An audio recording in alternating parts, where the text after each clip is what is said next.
day, Team GCI. I'm Brad Alexander, and in today's GCI Market Outlook, let's take a look at Forex trading on silver, the FTSE 100, the NASDAQ, the DAX, and the S&P 500. Last time we spotted a buy-the-dip opportunity on the US indices, and look what happened. However, now we see a lot of downward pressure, so should we buy the dip again?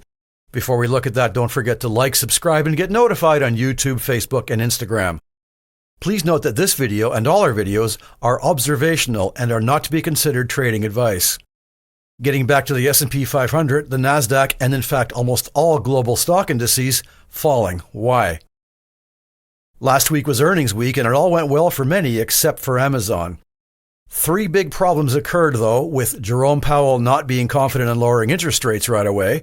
The White House has sent letters to all pharma companies demanding price drops within 60 days. And thirdly, President Donald Trump has threatened more punishing tariffs across the board. If we want to go long in indices or short on the US dollar, we need to see one of the following. Trump changing his mind on the tariffs, also known as the taco trade. Secondly, any mention by Trump or Scott Bessent indicating Christopher Waller as the next Fed chair. Waller wants the job and is promising to lower interest rates to get the job. Lower US interest rates will strengthen the indices and weaken the US dollar.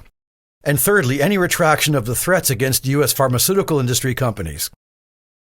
Check all the global stock indices and you will see very similar price action. Here we see the NASDAQ, and we see this price action gap on the DAX and a very oversold stochastic oscillator.